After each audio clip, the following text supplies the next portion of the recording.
afternoon, good evening to everybody. Thank you once again for being here. It's a pleasure to see all of these faces in the room tonight on a beautiful day, a little hot out there. We are going to get started right now. I just want to remind folks who are, as they're coming in, if you just walked in, when you come in, there are question cards that are going around. Various folks will have them.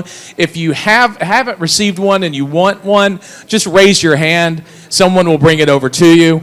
If you have filled out a card at any point, when we get into the Q&A session, just hold your card up, and we'll have folks swinging around and getting those from you. So thank you very much. We always try to answer as many questions as we can in the night. If in this situation we aren't able to get to every single question, we will follow up with you in the next few days if you put your phone number or an email or something like that on there. So thank you so much. And with that, it's my pleasure to welcome Mayor Woodfin.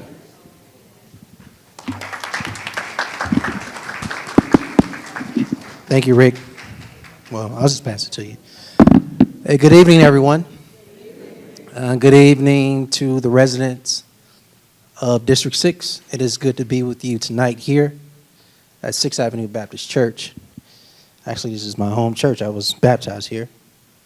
So I want to thank Reverend Canelo for allowing us to be here tonight and use this space for public forum.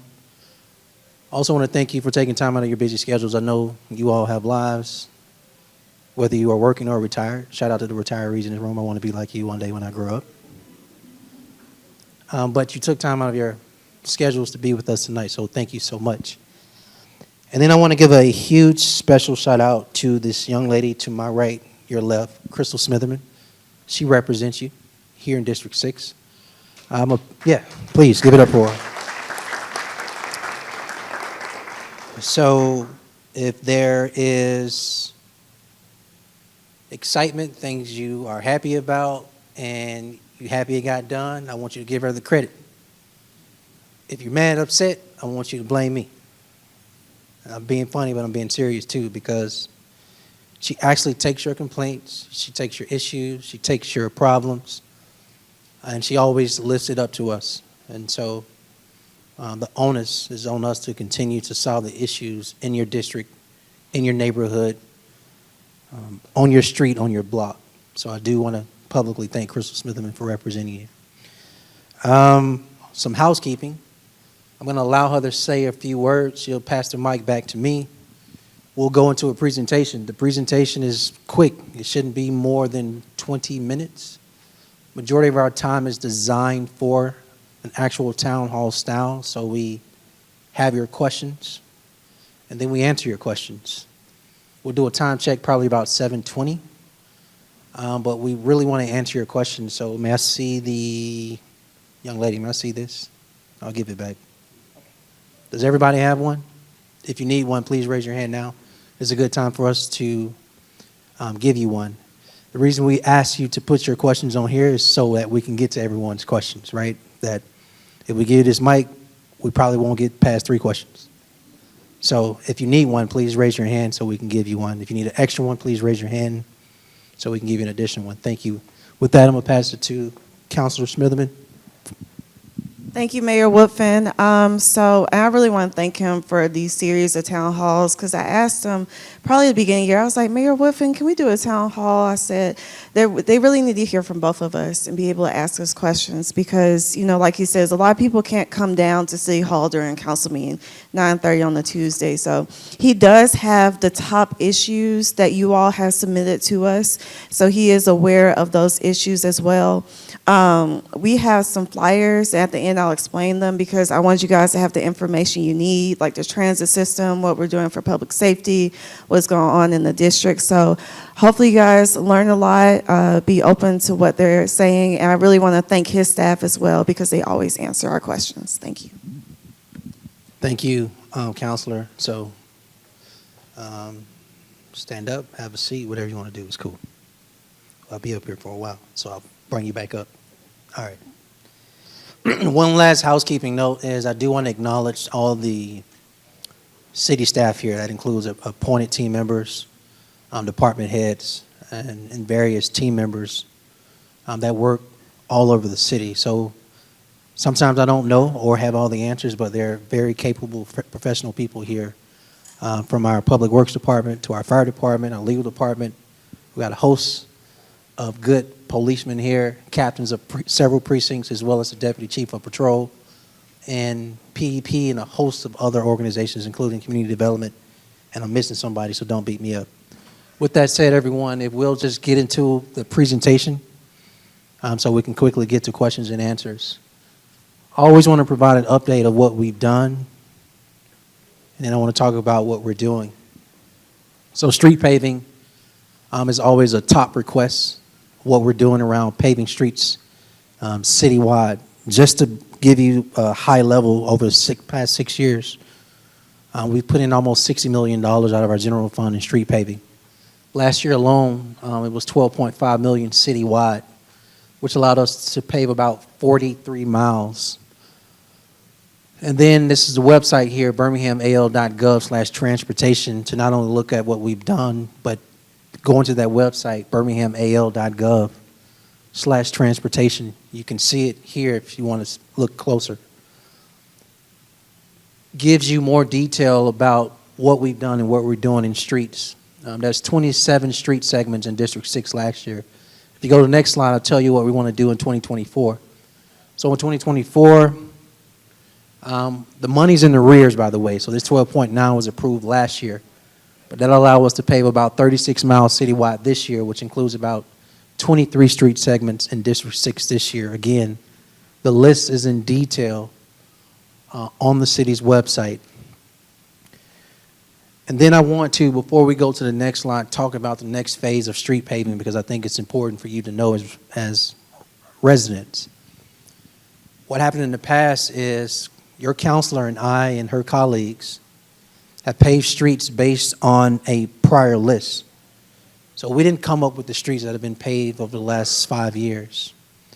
But the council approved a process where we assess and letter grade every street. That process will be complete this quarter. It should be complete this quarter. And that information will be publicly shared, the best streets, the second best streets, all the way down. So think of it as a letter grade, if you would, A, B, C, D, F. And that allows us to prioritize and pave the worst streets first based on the actual assessment. So paving streets won't be politically driven or squeaky wheel. It actually will be a detailed process citywide on paving the worst streets first. That process, again, makes it more objective and makes it more fair citywide and district-wide to pave the worst streets first, because many of your streets have not been paved in decades, well prior to Crystal Smitherman and I serving you. So we hope this process is better, more efficient, and that we can get to a street near you based on the worst streets citywide. With that said, oh, they already got the street paving list? Thank you, Rick. Could I go to the next slide, please? So I want to talk about capital projects, and if we need to go deeper on some of the capital projects in your district, we can, based on your question. Denise Bell, who leads capital projects, is here with us to go deeper if I can't provide the information. But just 4 of them right quick. Again, you have this screen. You also have this screen if it's closer for you to look at. One is a public venue that any and all of us can use, not just here in District 6, but citywide. And that is the Arlington House event facility. The project there will add a small event center for classes, meetings, wedding parties, and more. So again, this is an asset that we all can use, but especially here in District 6, it works for residents. Many of you all know about Lower Park. I want to talk about some of the renovation work that is happening in progress.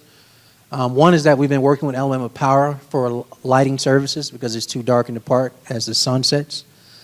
But this project will also include cleaning out the dugout areas as well as new benches. And then we go to a prominent facility that many community members use and here in the Titusville community, and that is the Titusville Library. There have been some significant foundation issues over time. This is something your counselor on your behalf has advocated for us to repair and fix. Unfortunately, foundation work is not a very fast process, but we do want to explain to you that it is actively being worked on. And so, again, Ms. Bell can explain if you want more detailed process why it's taking so long. But it's currently in the design phase. Ms. Bell, what did you tell me a design phase takes, 6 to 9 months? Design phase alone for a project of this nature takes 6 to 9 months just to design it before we even talk about construction. So again, we just want you to know that we're actively working on this big issue related to the foundation at Titusville Library. And then alley pavements. There was something on the agenda this past Tuesday that required more questions, and we owe answers to counselors. But it turns out the alley work you see here, whether it's 18th Street Alley, First Ave South, Sixth Place, and Charles and Iota, these are from what we call click, fix complaints. These have been repeated complaints over and over. And so we found some money that's allowed us to be in a position to make repairs to these alleys you see in District 6. And again, these are some of the worst alleys. These aren't all, but this is just a small portion, again, off 18th Alley, First Ave, South, 6th Place, St. Charles, and Iota. If you could go to the next slide. So I want to just talk about Woodard Park for a second, because there have been a lot of complaints with this park, and we work in conjunction with the Park and Recreation Board, which is technically a separate entity with its own executive director. But we work in tandem to address the complaints you have about parks throughout the city. And this has been one of the biggest ones. So here's some good news. New playground equipment was installed this year. Does anybody use this park? Show of hands.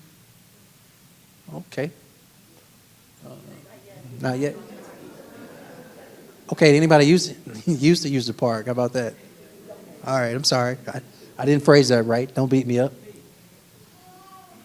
See, even the baby said something. The baseball field is scheduled to be cut tomorrow, so I saw the baseball field with my own eyes about 3 days ago.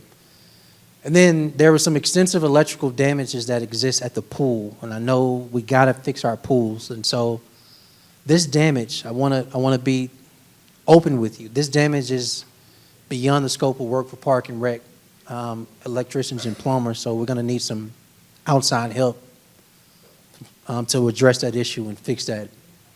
And so the city, what we're doing, again, with capital projects and other team members, along with Park and Recreation Board and its executive team, is reviewing next steps for the repair of that pool. So we just want to keep you informed on that. We're aware of this situation.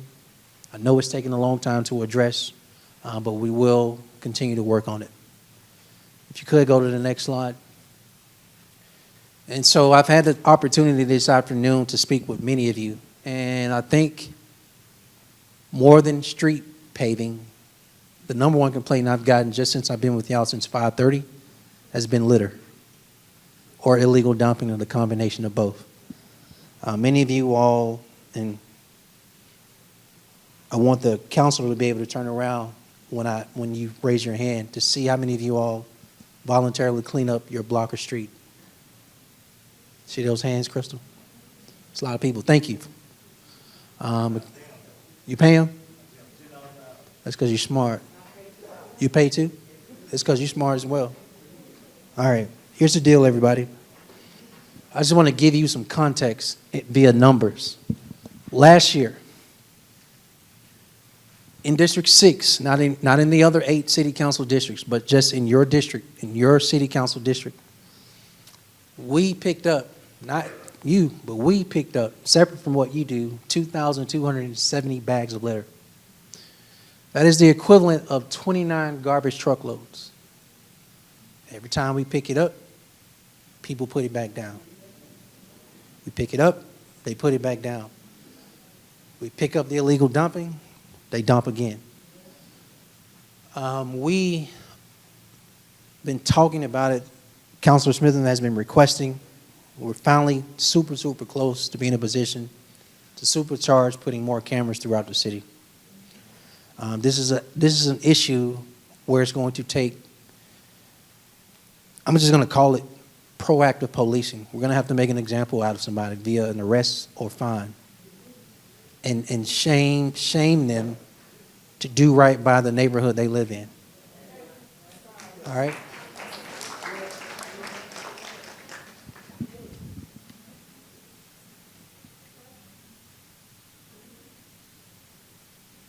All right. All right, who drives a red Camry? All right, I won't embarrass you. Just need 2 people to get up so the other person don't know who has to go out there. But I need you to get up because you're blocking the handicap ramp and people have to get in. I'm sorry about that. But let's be kind. So a couple people get up so whoever red Camry it is can blend in. But please get up. So this is a problem. This has been a continued problem. This is not just for your neighborhood. This is not an issue just for your district. This is citywide, where for the life of me, for the life of us in this room, we can't figure out why our neighbors are so dirty or nasty, filthy, or just don't care, don't have pride. We'll continue to address this issue, but it's going to take more technology and cameras to actually catch people. I was telling one of your neighbors, I think this is a good point, and we have a few more minutes, so I'll make it before we go in Q&A. I got a call today from a resident in District 8. She actually talked to a contractor. She witnessed this contractor across the street from her cut down some limbs on private property and then placed them on public right-of-way. Well, you all know the rules. The city of Birmingham is not responsible for picking up that. The contractor of the homeowner is. This contractor refused to do it. She took a picture of his face, took a picture of his truck, took a picture of his tag. Our office engaged him, and he denied it until we read him his tag. So people know what they're doing and feel like they can keep getting away with it, so we have to keep catching people to make examples. Last year alone, from January 1 of 2023 to December 31st of 2023, we repaired almost 1,200 potholes in your district. Now, that's different from street paving, but again, when you have a pothole issue, please continue to call 311 so we can actually repair it. And if you could, go to the next slide. So we also know in District 6, animal control continues to be a huge problem. I think at our first town hall meeting, Mr. Yates, who leads Public Works, told us just last year alone over 2,000? Over 2,000 citywide live animals were captured in our city. Now let me give you the good news. The good news is this is a priority for the city council. They've been extremely concerned. We have to change our laws and ordinances to hold people more responsible for taking care of their animals. And then we have to protect people out in the community who want to walk, who want to run, who want to bike, children who want to play. So this is not an issue we're ignoring, but it gets complicated because it's so citywide. But I just want to show you on average what happened. Just again, last year in your district, not citywide, 791 animal control cases were investigated, meaning if you call or we saw, we were activated and responded. Just from January 1 of this year, just the first half of the year, we're already on the trend to be above, if this continues, at 421. So we got to hold the people more responsible for their animals. Again, I've already stated it, but it's worth repeating. This is a top issue, so we got to find a new way to address it. If you can, go to the next slide. So then we talk about code enforcement. Code enforcement is a unique situation because it's not isolated to the family home where people are fighting and the house just continues to crumble. It's not just a blighted structure where there's an absentee owner somewhere in Florida or Midwest and forgot about it. It is also, unfortunately, some of your neighbors who don't take care of their own properties. So I'll just give you a breakdown of it all combined. Right now, we got 19 structures that have been identified and on the list of condemnation, meaning we will be in a position to actually tear them down once it goes through a legal process. And unfortunately, the way it works, state of Alabama law, people who don't take care of their property have the same rights as people who take care of their property, so you can't just go in there, take it in or tear it down. You have to go through a legal process. That legal process is not short. But there are 19 we've identified, and we know there are more than that, but these are the ones that are identified in the process. Once it's clear, it clears a legal hurdle, city councils vote on it, we can then remove to tear down. By the way, every time we tear it down, it's at least $5,000 of your tax dollars to take private property down. We've been in a position to expect about 96 properties in your district for housing code violations. 19 of these cases are closed, meaning they've either been rectified and or addressed. And then we got this huge issue where we remove the blighted property, but then another problem is created with these empty lots that the homeowner is still responsible for. So an empty lot is going to fall in one of three categories. It's going to be privately owned, city-owned, or land bank owned. The majority of them will be privately owned. Again, it's a process for us to just be allowed legally to go on private property and cut. So I know we get the heat for your neighbor not cutting their yard, but it's a process. By law, we can't just go in there and cut it. But I will tell you, last year in District 6, contractors alone cut 343 properties in this district that we paid with your tax dollars to cut private property. So if you know your neighbor, you got a name and number for them, or whether it's an LLC or business, whoever it is, if you have a name and number, please share it with us so we can harass those people for you. We will gladly do that for you on your behalf. If you know the person who lives next to you or in your block that's not taking care of their property. And then about 131 occupied code violations, which is not short, that's a lot.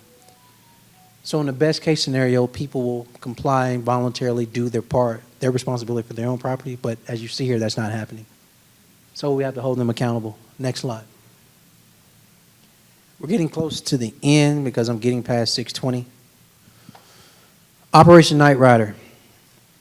Exhibition driving, turns out, was a citywide problem that continued to escalate 20, 21, 22, 23, and it reached a fever pitch at the beginning of this year, well before the summer broke. So through proactive policing, shout out to BPD that's seated here in the front, Operation Night Rider from April of 2024 to end of June of 2024, they've been able to do the following: take about 86 guns off the street, 11 stolen vehicles. So yes, people are dumb enough to steal a vehicle and then go do exhibition driving in it. I don't really understand that, by the way. We've seized 57 vehicles, and then with the arrests, we've been able to make 143 felony charges. So it turns out this form of active policing also has a positive residual on something else we had happening in our city. There was a spike in increase in auto theft, stolen cars. By doing this operation every month from April to June, there's been a decrease in stolen vehicles in the city of Birmingham. So also, we know gun violence in the city, what it is. This last line, Glock switches, I want to explain that if you don't know. Unfortunately, there's always been a negative gun culture in Birmingham. But the communities and the neighborhoods you've been living in, you've noticed a rapid increase of the sound of guns. Unfortunately, it's been due to this thing called Glock switches, where they are able to manipulate it as semi-automatic and turn it into an automatic. Be in the position to pull the trigger one time and all the bullets fly. We had some good news at the federal level where this was illegal, but the Supreme Court has since reversed, which is really crazy. So locally, we have to figure out a way to address this. But we'll continue to make the arrests. We'll continue to work with the state to make this illegal. There was a bill in the State House but it did not come out of committee. So we got to keep working on making Glock switches illegal, because this hurts more people, and this is very dangerous. If you could go to the next slide. So, show of hands, who has a camera on the exterior of their home? High hands. All right, maybe not half, but at least 1/3 of the room. We have a program called Connect Birmingham. And the whole idea is to be in a position for your cameras to be integrated with our real-time crime center. So if a crime happens on your block, you give us permission to look at the exterior. So we're not Big Brother. We don't care what's happening inside your home. But if somebody comes on your block, your street, your neighborhood, and does something illegal, this is a quicker way for us to not only investigate, but make a faster arrest. So by simply, again, for those on this side of the room, you can take your cell phone, pull it out, scan this cue card, learn more about this program. But the more residents we get to opt into this program, the more we have more eyes on our streets to keep people safe, and or if a crime does occur, investigate and make an arrest. Mayor Woodfin, if I may, we also at the back table, the registration table, we have the hard copy, the paper copies of to sign up to. Yes, sir.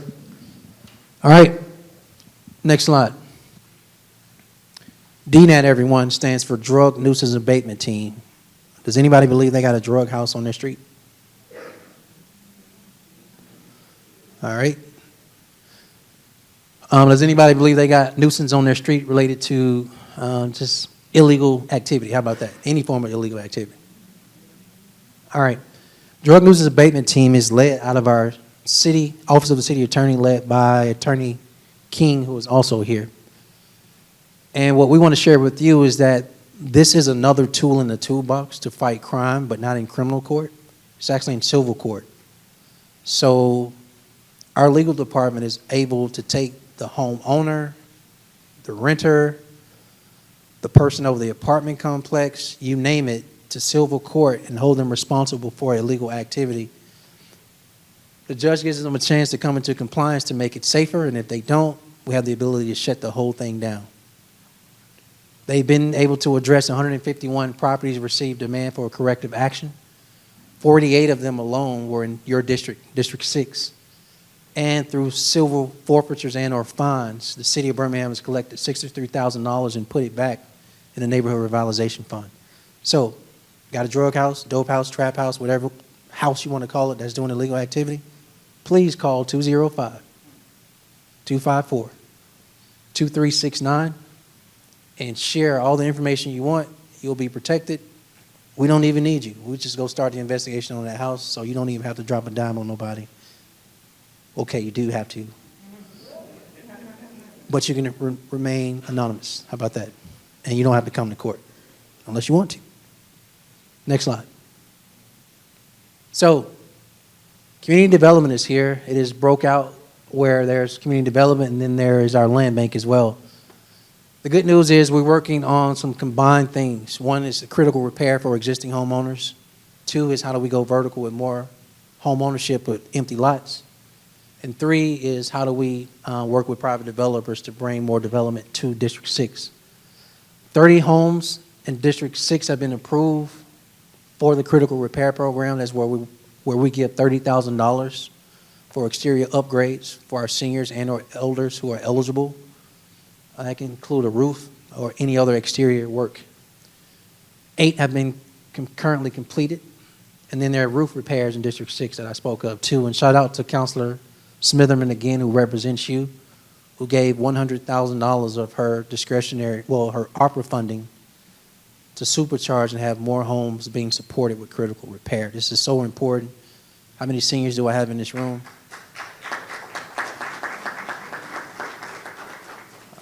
How many homeowners do I have in this room? Almost everybody. So, how many of you all need exterior help on your home? All right, so this is a good program. Crystal, they need more money. I'm just playing. Next slide. So, just ending on a good note, some new development in your district. If you haven't heard, Southeastern Salvage Home Emporia has relocated from Irondale to your district at the Golden Flake, going up 6th Avenue. That is going to be pretty cool space that they're turning to and for employment and job opportunities. And they're redoing about 66,000 square feet, which includes an outdoor garden and a patio. Next slide. And this is how you stay in contact with us. So, I'm past 6:20, but we still got about an hour to answer your question. So at this point, I shut up and I turn it over to Rick Journey. And before I turn it over to Rick Journey, I thought I saw a couple elected officials in here. I think I see Councilor Clinton Woods. Is he still here? Did he leave? Oh, Councilor Woods, everybody, District 1.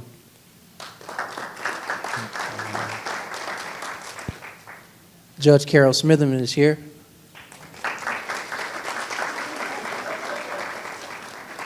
And the best senator in the state of Alabama is here, Senator Roger Smitherman. Earl, am I missing any other elected officials? All right. I'm not, correct? Rick, it's your show. Yes, sir. Okay, just one more reminder for folks. We passed when we came in. We tried to pass to as many people as possible. So if you did not get one, please raise your hand if you would like a question card. We got a couple of hands up front here.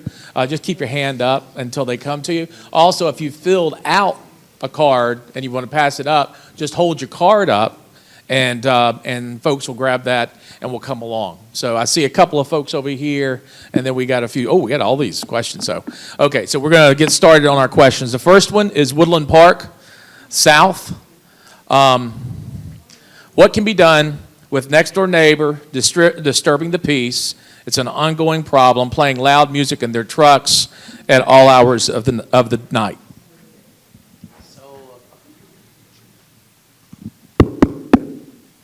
So a couple things. One is, again, you have a very thoughtful counselor who represents you.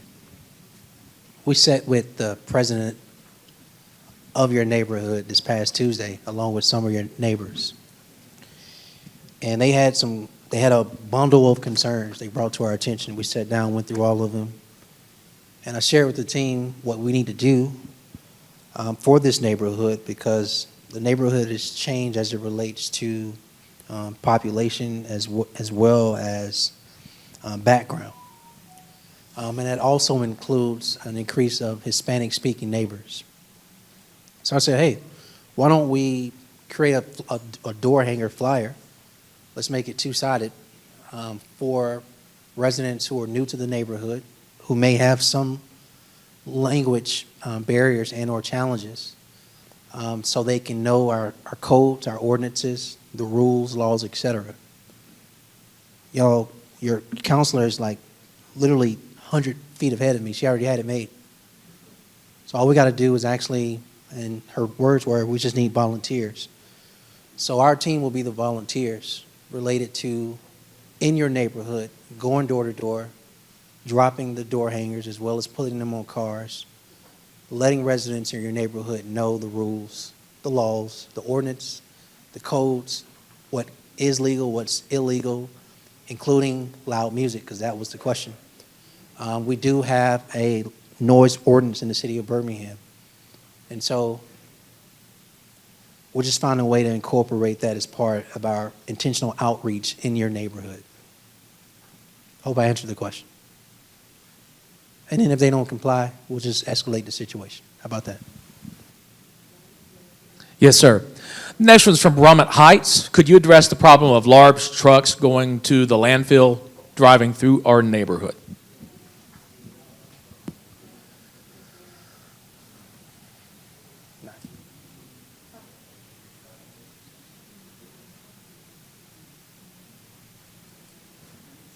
All right.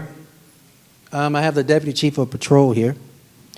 I have the captains of precincts here. I won't put them on the spot now. I'll just stand really close to them as I answer this question. And so they can hear, they heard your question, and I give the response in front of them.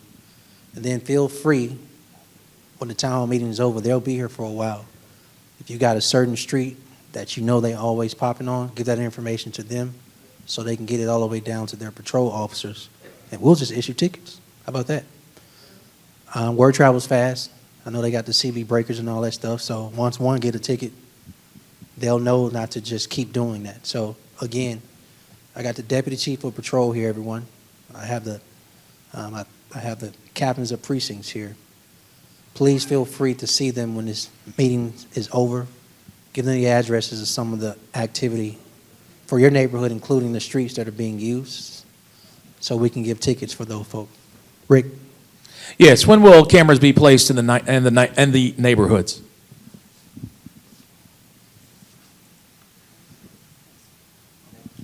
Before I answer the question on cameras being placed, Mr. James Fowler would like to get up and say some additional information related to trucks being driven in neighborhoods, and he's about to introduce himself as well.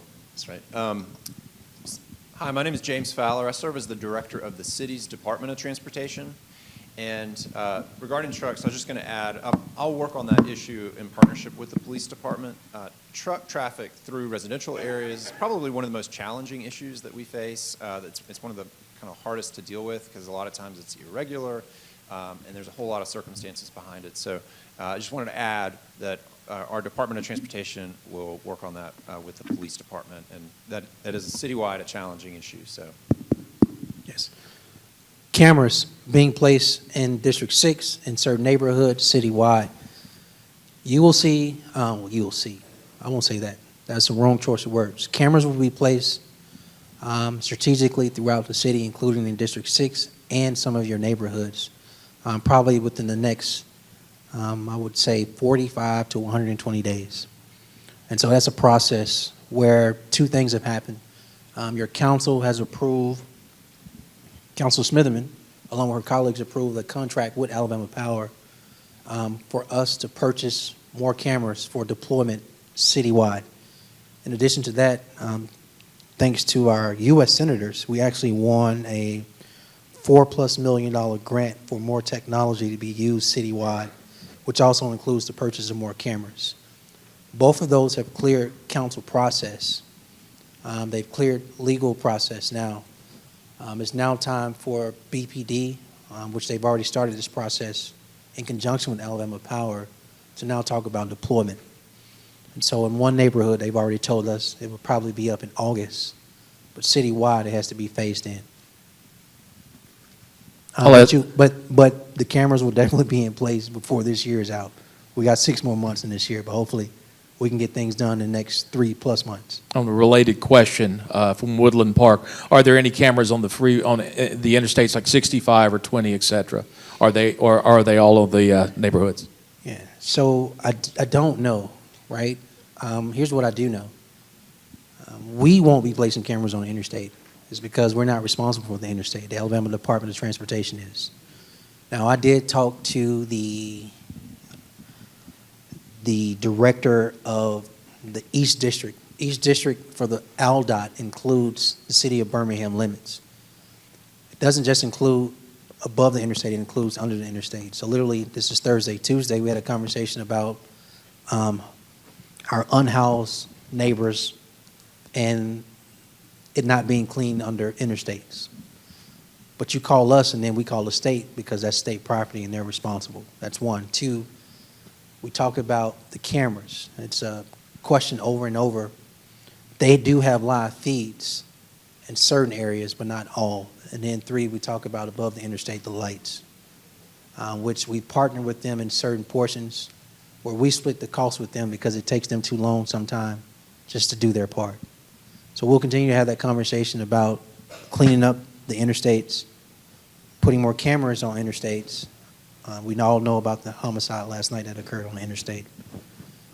But the biggest request is more lights, which that's the state's responsibility above on the interstate. So I hope I answered that question. Rick? Yes, sir. Will you please police people parking in bus stops illegally? This is from 5 Point South. They block handicapped people getting on board of MAX buses. Yes. So I see you, sir. And I hope the person with the red Camry has done their responsible part by now. So Captain Roberts and I have kicked it over the several last days in 5 Points South. Very short window to talk about various issues in that district. This captain is active. He's on the ground. And I want, Cap, if you could stand, I want you to see this young man in all black, because I know the question probably came from him. You make sure y'all have a conversation before the night is over so we can make sure we ticket those people and or told them. Yes, sir. Arlington West End.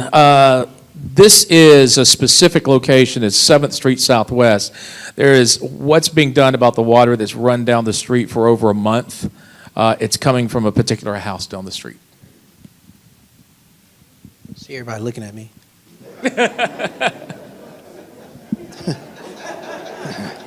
So you should have saw everybody's head. Everybody's head was looking at Rick, and then as soon as the question was, everybody said, yeah. I told you I would be honest with you as well. I told you at the beginning, there's some things I don't know. I don't know the answer to this. Yes. We'll follow up. We'll follow up. Capital Project said they will follow up. We have the question. We're placing this in the hand of Denise Bell, who leads capital projects.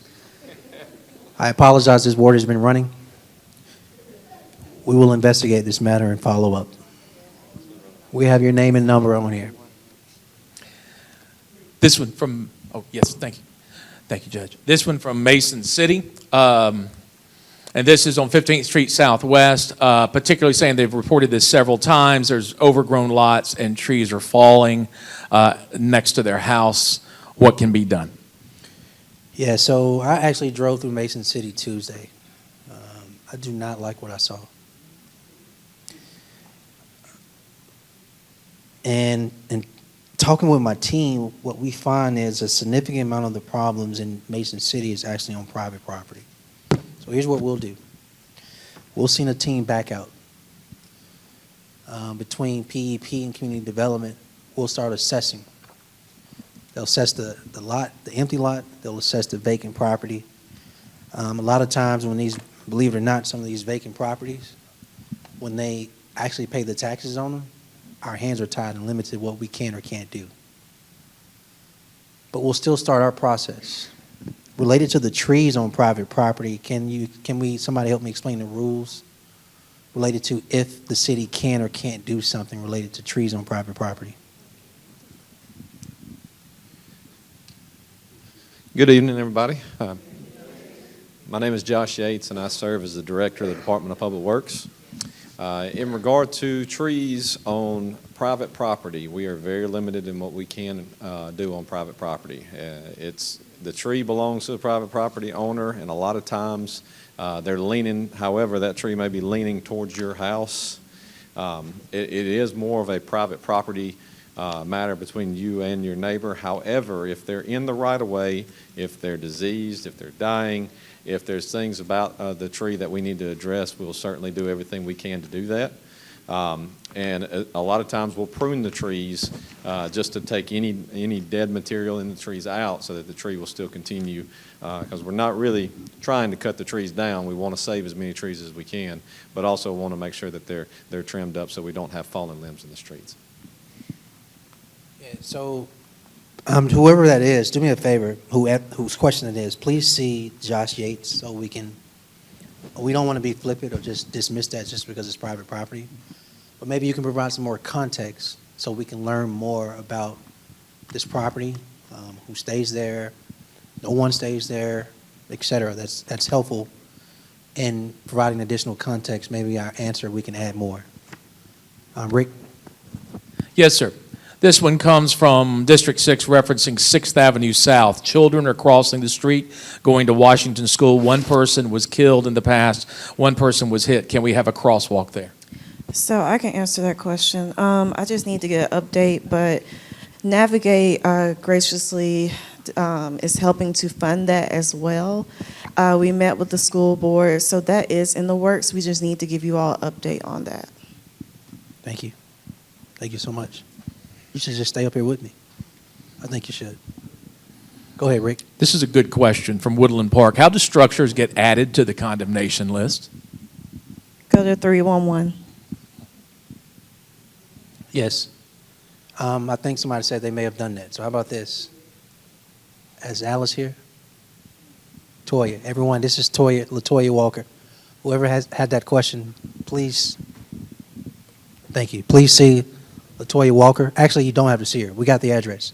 We'll investigate the matter more, and if your name and number's on there, we'll be sure to follow up. We got contact All information. right. But if you want to talk to her about that address, we can give you literally the A through Z of the process. The next question, please, is a request, please curb the reckless driving and speeding on Martin Luther King Jr. Drive between Green Springs to Cotton Avenue. Cap, let's light him up. Okay. Shortest answer I give tonight. Okay, this is kind of just statements, so I'm going to just throw this out. The South Titusville squatters, home invasion, drugs, and abandoned homes. I think it's just going to touch it. Let's unpack those. I got squatters, home invasion, Yes. and what was the third one? Drugs and abandoned homes. Okay. If you could go back to the DNAT slide. For the drugs, again, this is so important. There are various ways you can tell us about a drug house. What is the non-emergency number for BPD? 205? Anybody know it? 328?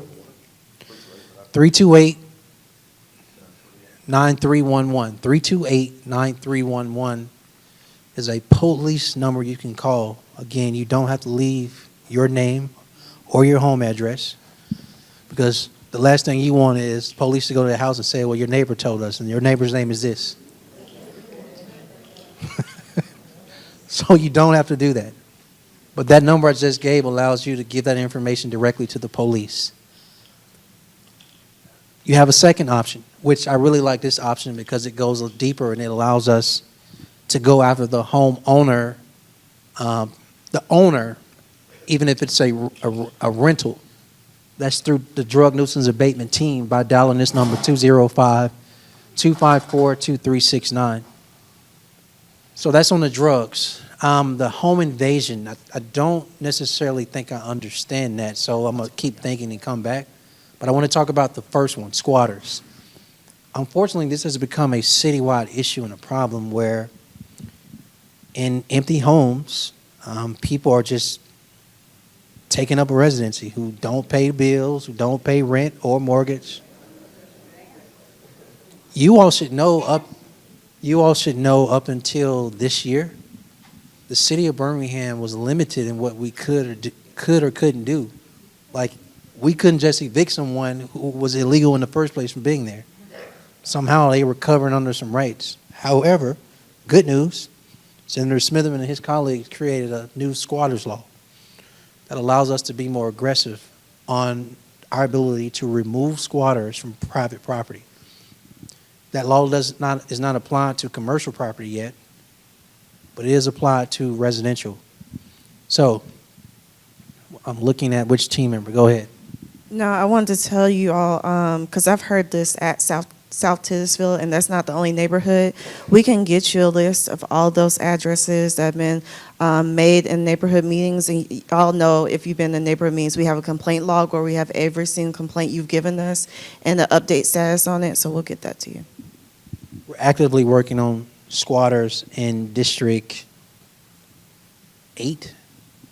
We found that some squatters, one of them likes to set things on fire. So we got some coordinated effort with that. But the reason I bring that up is this is a citywide issue all of a sudden. I don't remember this being an issue 3 years ago. But squatting has become a problem. But we got this new tool that allows us to be more aggressive and actually remove squatters from private property. So that's the good news. We have Councilor's going to provide us the addresses. We'll actively start our investigations. The more cooperation we get from the actual homeowner, the faster we can kick them out. BPD does a coordinated effort.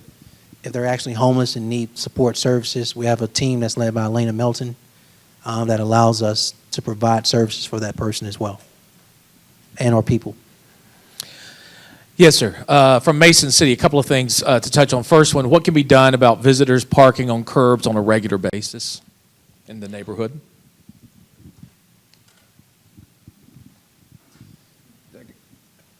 a couple of ways to address that. And again, my name is James Fowler, and with the city's Department of Transportation.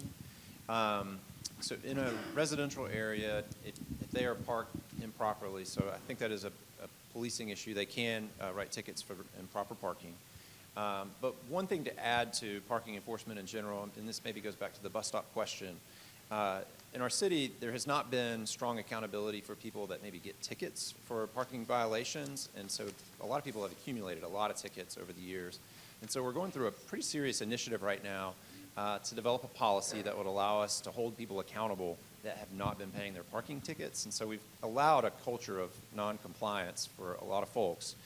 So that's a big initiative. Within the next 30 days, we should be presenting a draft policy to the City Council for discussion for how to achieve that. So more to come on parking enforcement. But if you see a parking violation, the police department can generally help with that. Thank you, sir. What he didn't tell you is if you got unpaid parking tickets, Rick, Yes, sir. This one also from Mason City, and there's several other folks mentioning this as well. What can be done about multiple non-related people living together in houses like a hotel?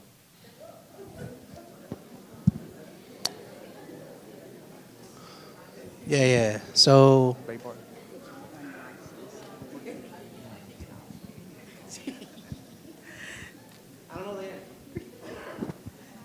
Good evening, everyone. My name is Katrina Thomas, and I serve as the Director of the Department of Planning, Engineering, and Permits. And so, as you know, we have single-family detached housing. That's what is in most of our neighborhoods.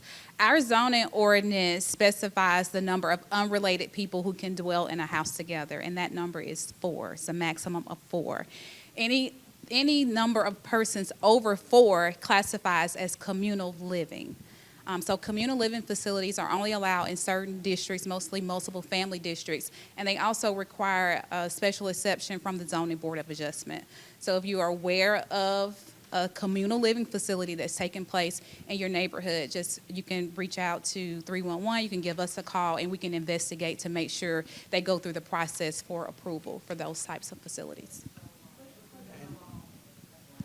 and how about this? Ms. Thomas will be here for a while when we wrap up. And so if you have an address, please share it with us. That allows us to start a process. I think this is a sensitive topic. I heard everybody's murmuring when the question was posed. We try to strike a balance if it creates a public safety hazard and or it breaches community norms or standards. So again, if you have an address, please put us in a position to actually investigate so we can actually make a decision based on the results of this investigation. It allows us to exercise a few options. Did you want to add anything? Yes, sir. Can something be done concerning homeless located at every freeway exit? Yes, it can. Again, we have an effort that we have been working on in partnership with the state Alabama Department of Transportation, along with some corporate partners, City of Birmingham, Jefferson County, as well as UAB. A lot of those efforts started out in 2023 in what we call the Gateway. That's 2059 corridor, northeastbound and southwestbound, particularly from the airport into downtown and downtown headed towards Trussville, Atlanta.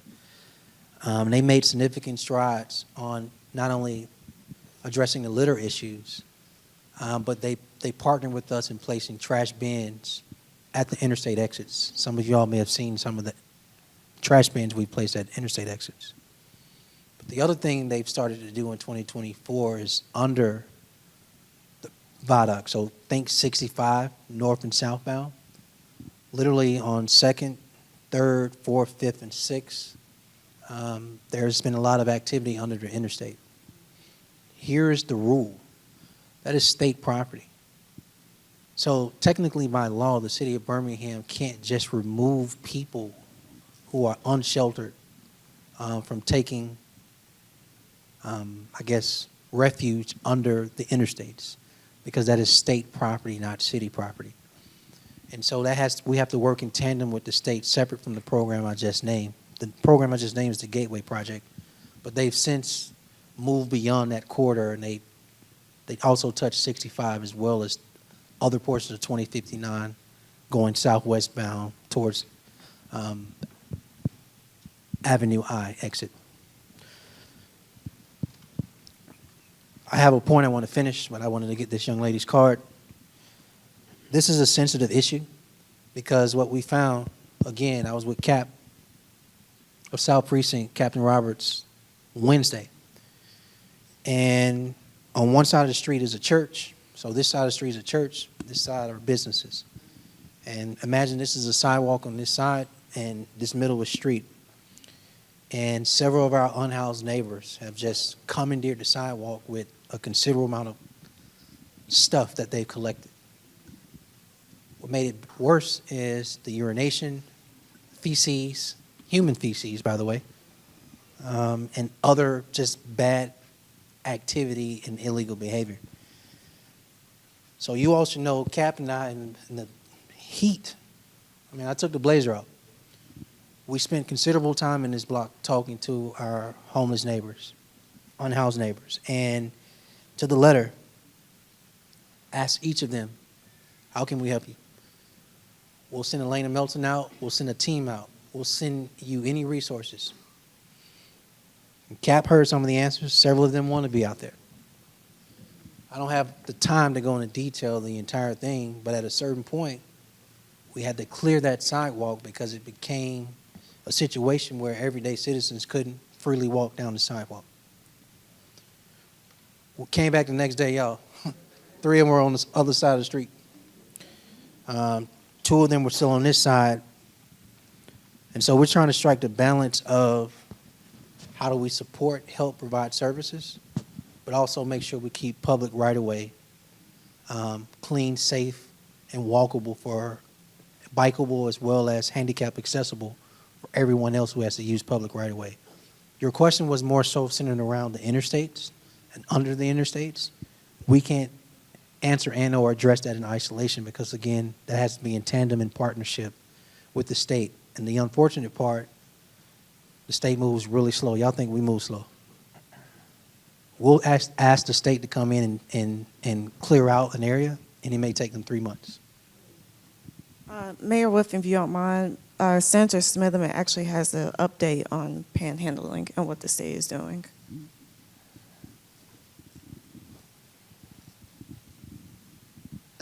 She said brief. Good evening.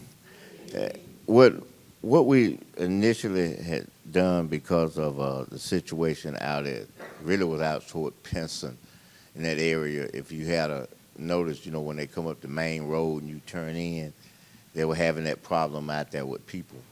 And as we began to pay attention and focus, actually I was experienced a little of it myself, and that's coming over 65 when you come into Green Springs. And I don't know if you all have come over there. Sometime I kind of come over there real good, and when I come over that hill, the people are definitely almost at a stop because those people are stopping them up at the ramps instead of the traffic going through when the light is green.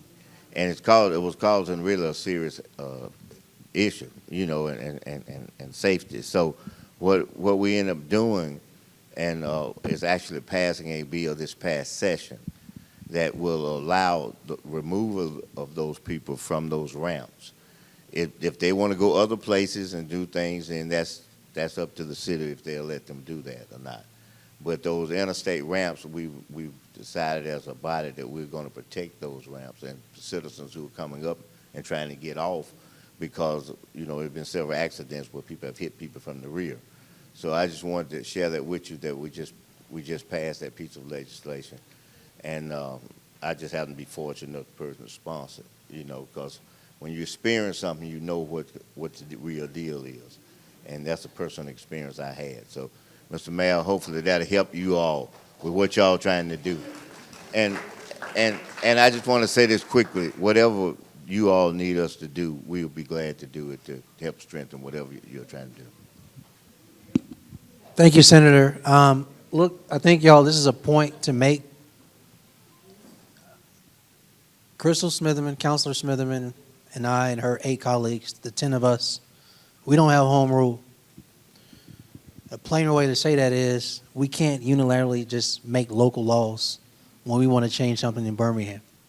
We actually have to get approval through the state legislators, actual process, only when session is in, which is usually the first quarter of the year, of every year. And then the governor has to sign a new law. So addressing homeless issues, evicting squatters, creating an exhibition driving bill. Thank you, Senator. How about this? We can't even regulate guns in the city of Birmingham. All right? You don't need a pistol permit to have a gun in this city, in the state. So we just want to express publicly our appreciation to Senator Smitherman, his colleagues, for what they do on behalf of Birmingham, because there's only so much unilaterally and locally we can do on your behalf. It requires us to get permission and or new laws and legislation from the state. So again, thank you. Rick? Yeah, absolutely. Yes. From Center Street, are there enforceable ordinances regarding chickens in residential zones in unfenced settings? I'm gonna just tell y'all. You know why I'm shaking my head? I've been spending a lot of time in the East Lake neighborhood, and y'all, I swear to you, I saw like 2 chickens and 1 rooster yesterday, and nobody on the street was named Debo. So I really don't understand. But let me answer the question, please. If the address is not on that card, I need the address for where those chickens and roosters are, and we will pay them a visit, because that is illegal.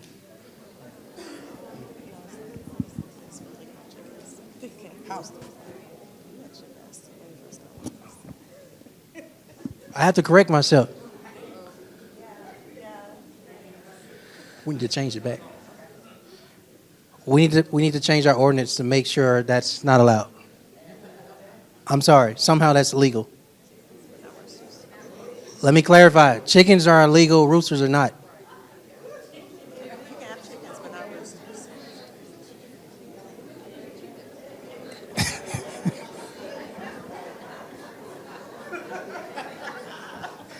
All right, everyone. As of today, Every morning? in Birmingham, Alabama, you can have chickens. You can't have roosters. Has anybody seen any roosters? That's pretty great.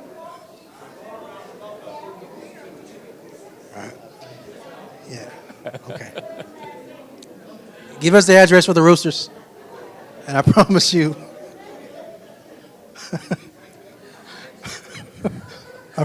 we will investigate. If you need another card to put an address on, because we didn't have an address on that, was it you? Yeah, they got the question card over there. I'll get them to come back over to you. What are that one was so fun. I hate to continue. Pass it. Okay, Woodland Park. What are the rules regarding placement of garbage and recycle carts on non-collection days? I'm gonna give this one to Head of Department of Public Works, Mr. Yates, everyone, because I don't want to get it wrong. On non-collection days, the carts are supposed to be brought back to the house out of the view of the front street. So if that's not happening, please let me know where that's not occurring at. We'll send our code enforcement officers through there. We have hang tags, both in English and in Spanish, and we will notify which violation is occurring, and we'll be glad to come by there, visit the properties, ride by after collection, see who's brought them back and who hasn't, and we'll put them on the carts or talk to the individual residents who aren't doing that. So please let us know, whoever submitted that question, and we'll be glad to run through there. We're gonna allow you to talk on that as soon as we come to Mr. Yates, so we can make sure that they Okay, can you all go back to the slide that talked about the amount of trash we collected, please? So we started a new card system. We acknowledge in this room and in District 6 and in your neighborhood, you have seniors and elders. And then you may have some who have physical challenges or topography challenges related to being on a hill. Mr. Yates, there are three ways. You can go to the website, you can go to this address, which is down the street, 501 6th Avenue South to the administration building. And what is the actual phone number they can call? Is there a number, or this is the process?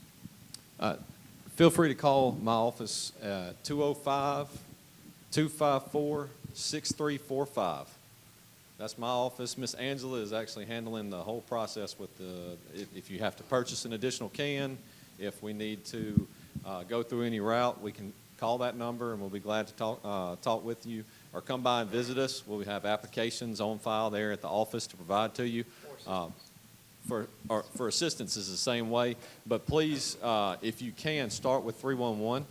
311 gives us an electronic record of that, so that way we can track it moving forward. So please start with 311 on the assistance if assistance is needed. But if you feel free to also call us at those numbers as well if you need to call us as well. Thank you. So, bless you. So you've got several folks in several neighborhoods have asked about this. What is the ordinance that pertains to operable cars parking on the lawn? I think it's ILLEGAL. It's illegal. Can't do it. So we've already done some ride-throughs, and I think what you'll see post-town hall meetings, we spend additional time in that district. So we know there's a lot of inoperable as well as operable vehicles in yards. We got out a few times, actually, about people needing to move voluntarily. And so we're willing to escalate. It turns out that this is just bad behavior, kind of up there with litter and other forms where people just get into a habit of doing something and won't stop. And so we have to use a stick approach, unfortunately, with a lot of our neighbors to say, hey, you can't park in the yard.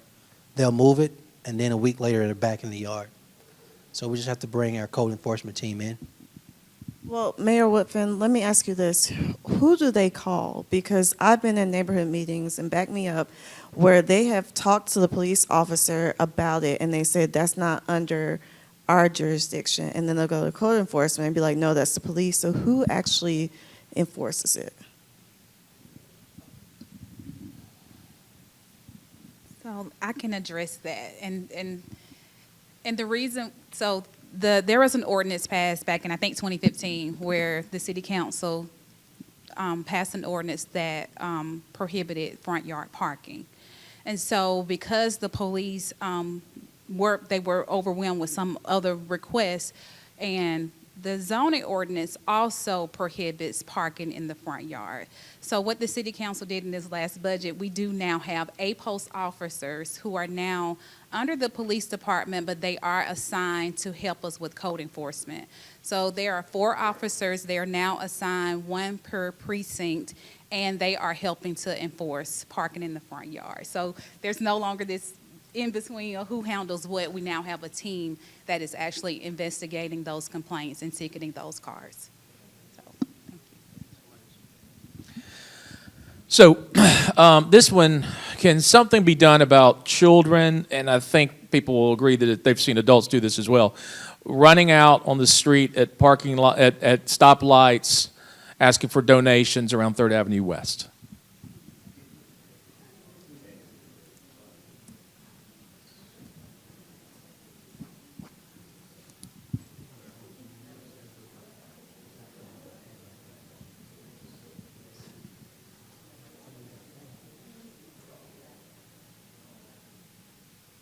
So I think what we got to do is figure out if the charity is legit or not.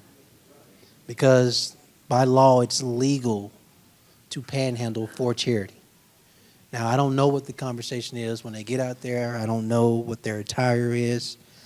I think we all have an intuitive gut if somebody hustling us or not. But if it's legal, if it's for a charity, i.e., if they got a foundation for something for their Little League football team, It's actually legal. We may not like the approach and or the aggressiveness sometimes, but it's not illegal activity, and I wanted to be honest in answering that question. Our homeless, our unhoused residents are also protected under the Supreme Court case related to pretty much making our begging ordinance outdated. They are also allowed to ask as well. Yes, sir. From Mason City, is there an existing noise ordinance or loud excessive music from cars in the city?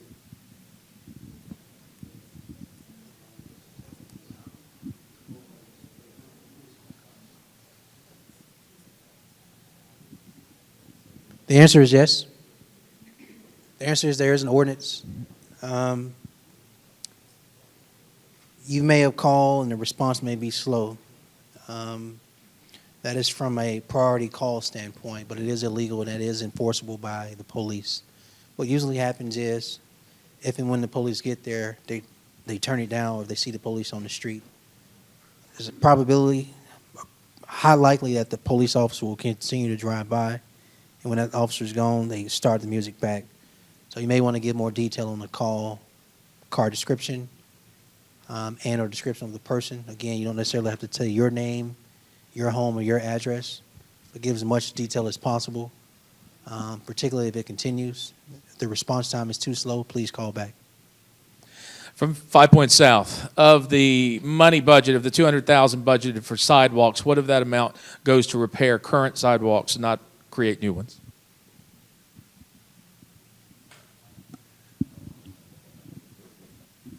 That's a good question. All of that money will go towards repairs. So something that you should know, just a data point, across the city, so we did an inventory about 4 or 5 years ago and cataloged that around $200 million worth of repairs exist for sidewalks alone. That's just for repairs.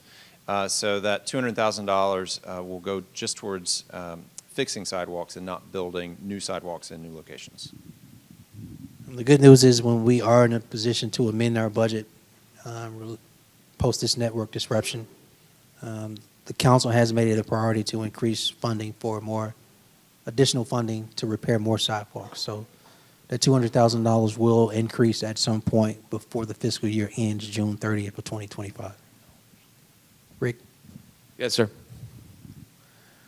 Hold on a second.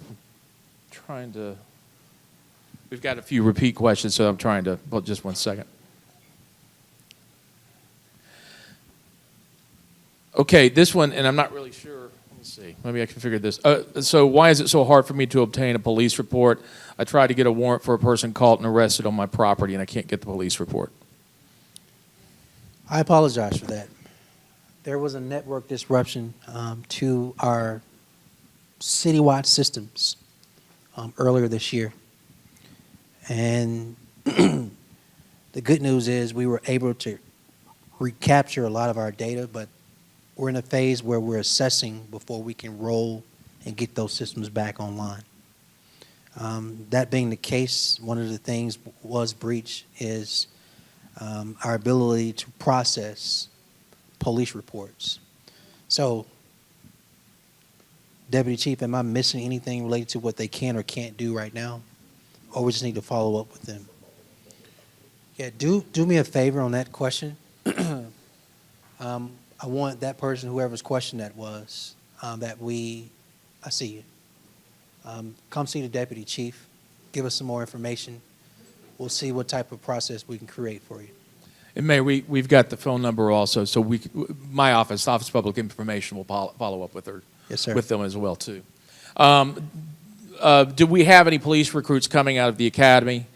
What can you tell us about recruiting?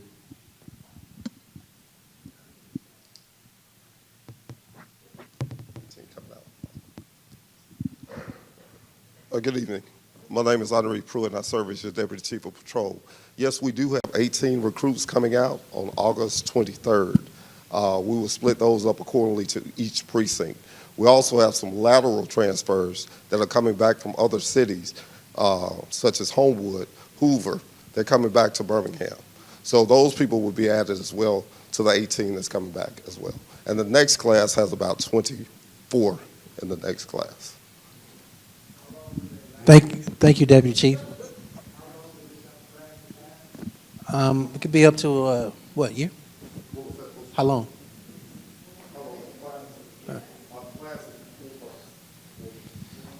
So everyone, I want to provide a little bit more context because we talk about policing in the city of Birmingham. 4 years ago, 2020, two things happened in policing across the nation. One was the coronavirus, where police officers, nurses, and a host of other front-end working public servants couldn't work from home during the coronavirus. So they were eligible for retirement with all the unknown certainty, and a host of other things. They took retirement at a height not seen since forever. So we had more officers retire from the city of Birmingham in 2020 than any other time. That exact same year, George Floyd was murdered. And that was not isolated and or contained to the city of Minneapolis, Minnesota. That the ripple of mistrust and distrust in policing touched every corner of the nation, including the next and youngest generation who have less interest in being police officers. So believe it or not, the 18 people in this current class is the largest class since 2020, when it was 20 people. Because fewer people want to be police officers nationwide. This is not a problem isolated to Birmingham. We have to figure out a way to continue to be creative, innovative in how we attract, recruit police officers as well as retain police officers. And so this is something we spend a lot of time on, right?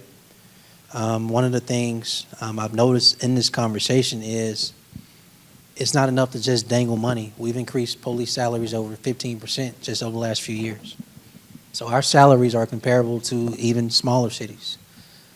We've talked about take-home cars. We've talked about uniform allowances. We probably got the best retirement package, benefit package, pension package for any police department in the entire state of Alabama. So it's not about money or benefits. It's about how do you find ways to get this generation to want to be public servants. It is a challenge. It is an uphill battle. But as everyday residents who depend on police, when you call 911, you expect an appropriate response time. Or how about this? Simply the visibility of police officers. Let me tell you what's happening, then I'm going to pass it back to Rick. It's not that officers aren't on the street. What's happening is you call 911, you have an issue. The police respond to you, and while they're responding to you, you call 911. Well, all what's happening is the reason you can't see them getting out of their car, walking up the street, or speaking to you while you're on your porch is because they're just responding from call to call.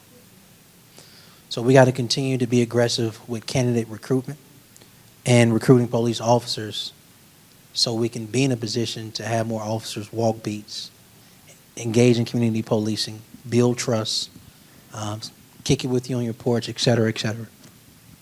Rick? Yes, sir. I've got a couple from two different locations. They're similar, though. Can we get some type of speed assistance on Denison Avenue to Jefferson Avenue, and also long gas trucks driving through Green Springs Avenue about 2 a.m. to 5 a.m., also speeding and disrupting the public? Y'all just missed that. Rick just read the thing. Huh? He was supposed to say gluteus maximus.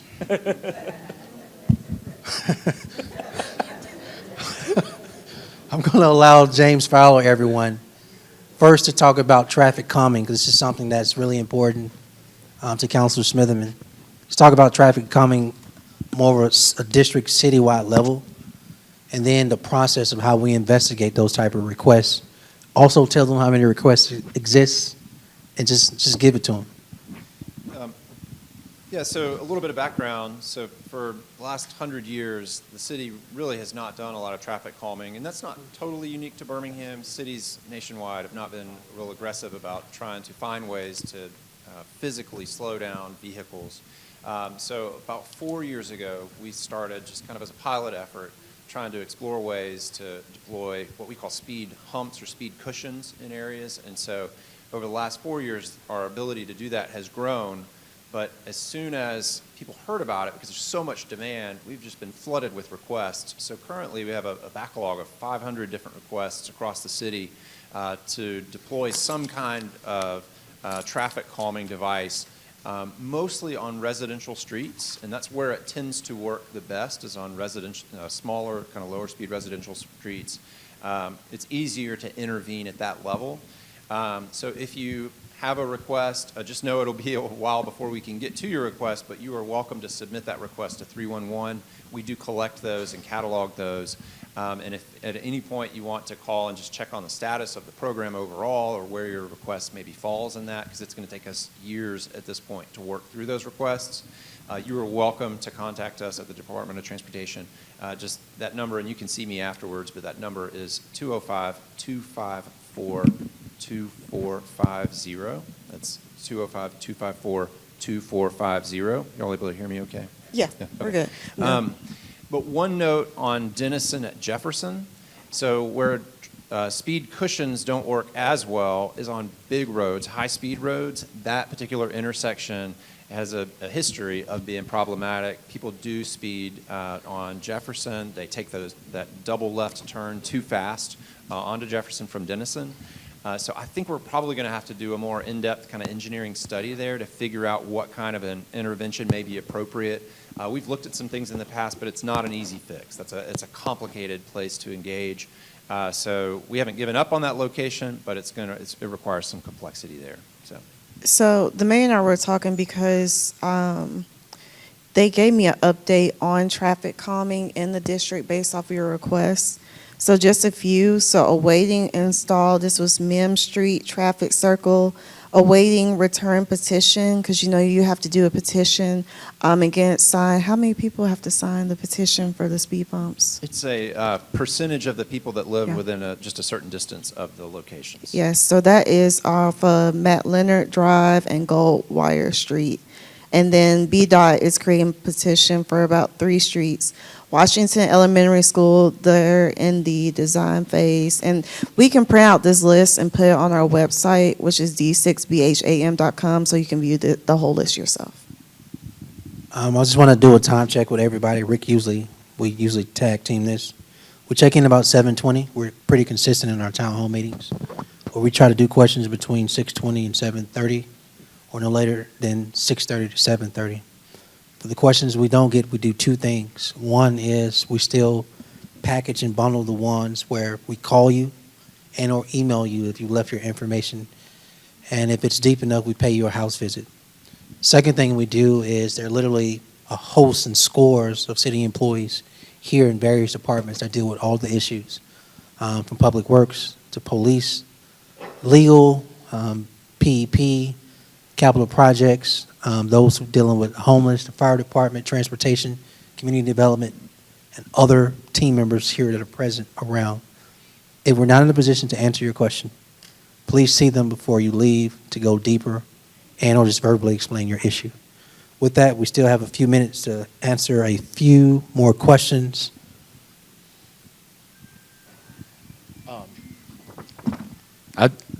This lady just handed me one. I'll ask it. What about trash that's being burned in the yard?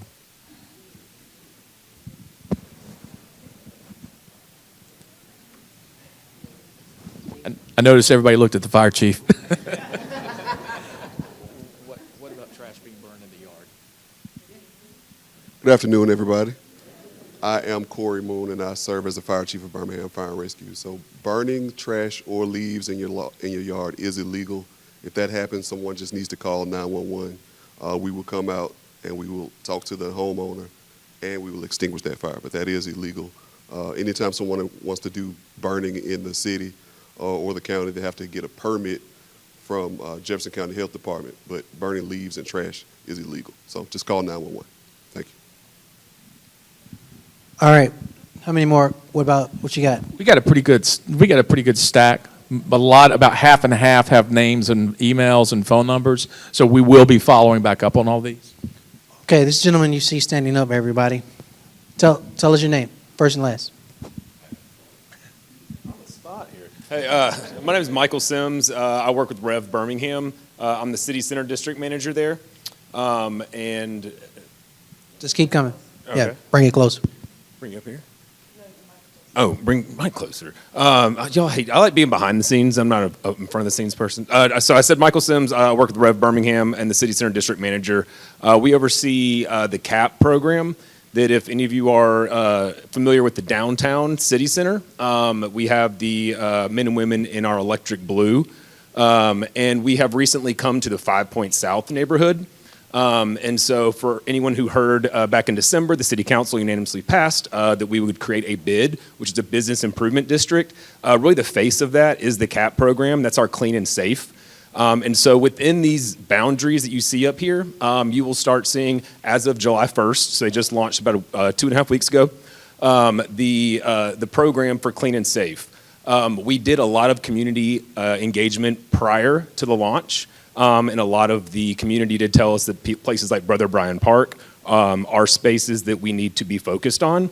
And so with our ambassadors, so we call them ambassadors. They are unarmed. They don't have authority like the police. We're just kind of an extra set of eyes out on the streets. And so with our clean ambassadors, we have the opportunity to come around. We pick up litter. They also will clean public spaces. Will remove graffiti from buildings. And particularly for Brother Bryan Park, we also have a pressure washing truck. So we can do sidewalks like that, clean the pathways in there.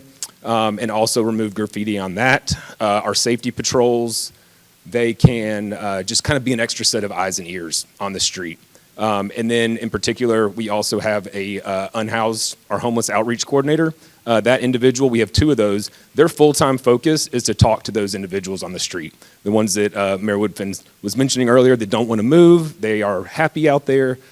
We are really engaged with talking with them, trying to find them resources. For those who do want them, they can find resources. For those who don't, sometimes you just have to find the right day. You know, they may say no for 2 years, and then that one day they say yes. So we're going to continue to ask. And then hopefully find them if they need housing, they need drug rehab or drug treatment programs, anything like that. So we have those individuals on the street as well. So there's a QR code up here that will be take you to our downtown BHM website that has more information on the CAP program. So if you're ever downtown or now in the 5 Points area, even if you don't live there, if you go visit in that space, then you are welcome to call. We have a number. We work, I think in 5 Points, it's 7:30 a.m. to 11:30 p.m. And you'll just see them wandering around either on bike or on foot or in our truck. So I invite you all to get to know them and hopefully you'll get to experience kind of them and their hospitality. Yeah.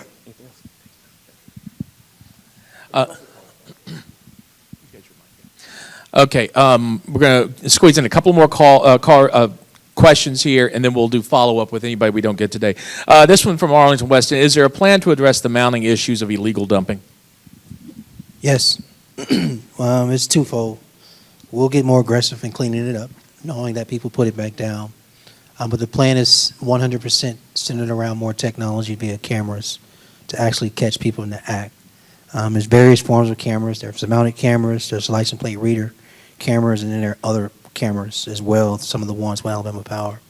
So at a minimum, there'll be three different type of cameras placed throughout the city.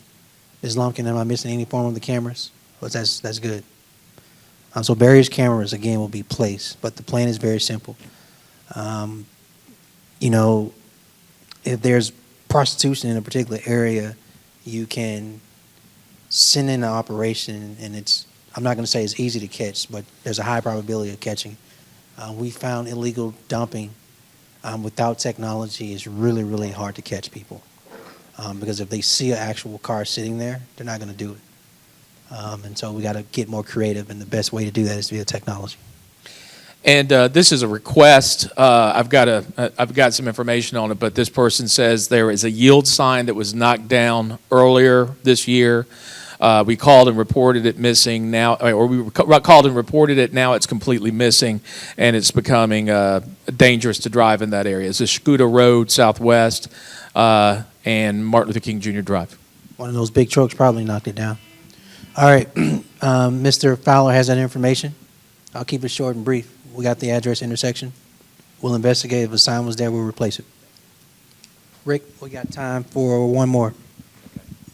West End Manor, when will Vice Narcotics answer complaints on the phone? They only get an answering machine. Sorry, guys.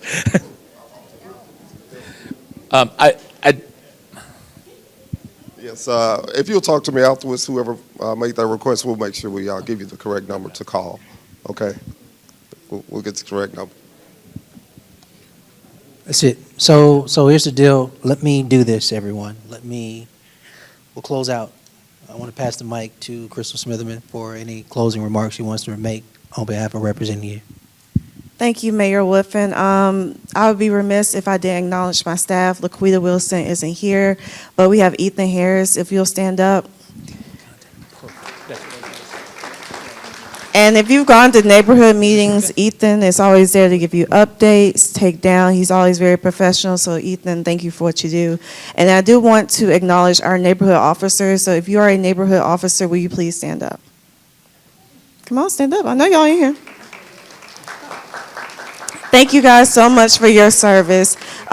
We talk to your neighborhood officers every day. We just did ride through with Ms. Scott off of foot. So I really want to thank you for what you do. They really advocate on your behalf. Just a couple of more updates for community development for West End. We hear you loud and clear. So Princeton Hospital has a new CEO. His name is Daniel. Daniel is amazing. Daniel actually asked us, and I don't know when the walkthrough is, but we're going to have a walkthrough with the Princeton Hospital CEO and community development because they bought all that land across from the hospital, and I put $750,000 into affordable housing in West End. So I want you guys to know that change is just slow, but it's coming. And we also put more money in for sidewalks around Hemp Hill Elementary School because we have to make sure our kids are able to walk very safely around the school as well. And Princeton CEO, he's also open, Ms. Travisine, to any type of day of service, helping, and he's going to come to the next neighborhood meeting. Also, we put money into Princeton Hill and Gardens. Has anybody ever gone there, the Hill and Gardens across the street? Probably not, but so hopefully next year we're going to open it up, but it's to help, and that will be your own garden that we will have the kids work on, the community to embrace. It's going to be beautiful. We're going to have benches, everything else, so we'll let you know, and that's something my mom actually started as well. We have free counseling services that will start soon. That will be 2 years of free counseling. We will let you guys know those locations. So if you have a family member, yourself, it's confidential. You can get that free counseling as well. We have handouts for you, the BJ CTA routes. Please use the bus. People talk about the transit system and they want to improve, but we have to. Y'all have to use it. In fact, our district is very blessed because we have the bus rapid transit goes through majority of the district. So literally, I was just talking to Ms. Dolores. If you're in Arlington West End and want to go to the pool in Memorial Park, you don't even have to use your car. You just get on the bus and go there. You'll be there in 5 minutes. I don't know where Nick Crawford, can you raise your hand? Nick has been amazing. If you haven't been to A for One, please go by. A for One produces a lot of D1 athletes that practice there. There's supposed to be a certain team that may start practicing there as well. But across the street, I put in 100, I think, and Ryan works out there. And I put $100,000 in for part 2 across from it. Right now, they have tune-up, and tune-up is for the build-up students, and even yourself, if you want to work on your cars, you can do that. We have something where majority of the counselors use their ARPA funding for Magic City Tool Bank. So if you want to have your own community day, and you're like, dang, I don't have a lawnmower, I don't have a weed cutter, all you have to do is rent this equipment, and you can do that. So we want to make sure we can help support you all with that. Also, we're still trying to work out the kinks, but we're going to do a day of service with the churches. I have a meeting with 6th Avenue in 2 weeks. I'm sorry, I'm blanking, MTC soon, but I want to do something to help our elderly residents. I know it's very hard for you all to cut your lawns, so if you give us permission, we would, and we hope to get volunteers as well, the men and women, if you like to cut, we want to be able to give back to you all for that. So we'll give you more updates on that. And then, yes, But the Titusville Cultural Center, that's what it's called. We are going to have a small business incubator. That means if you are an entrepreneur and you want to get some help or need a space to figure out how to collaborate, that will be there. And then Titusville, y'all, we're finally getting event space. We are going to have an event space where you're going to be able to rent it out for 150 to 200 people to be able to be there. I know when Leonard's closed, we lost that, but that is something we are working on. And then lastly, please go visit our website, d6bham.com. We're going to have a Safe Summer concert the day after Classic. And also, I am working with the Magic City Bar, volunteer lawyers to do an expungement clinic for our district as well. Because a lot of people, it bars them from affordable housing, voting, et cetera. So and it'll be confidential. So if you know somebody that is a felon and wants to get their record expunged, that will be something we're doing October 18th. And we're also going to help DA Carr with Second Chance Job Fair. So Mayor Woodfin, I want to thank you for this town hall. Thank you to your staff for what you do. I know my team emails you every day, but I really do appreciate it. So, and I'm very encouraged by your participation. And please go to your neighborhood meetings. Please do, because that is where you have somebody from my office, his office, police, fire there, and we're able to deal with your complaints as well. So, thank you. Thank you. Y'all give it up for her. It's, couple things. Somebody time me. 60 seconds. Let's go. Okay. One, it's really, really an honor and a pleasure to work with your representative, Crystal Smitherman. She really is an advocate for you. And trust me, she raises and elevates all your issues, complaints, concerns. So she's working really hard on your behalf. Two, it is really our genuine pleasure to represent you and serve you. I know that government doesn't always move fast. And I also know that sometimes it takes too long to fix or repair or solve an issue. We also know when we do address something, one of your neighbors, someone who doesn't live in your district, makes it back that way. So sometimes there's this back and forth. It's our job to continue to be on the end of the back and forth and solve the issues. So thank you for allowing us to serve you.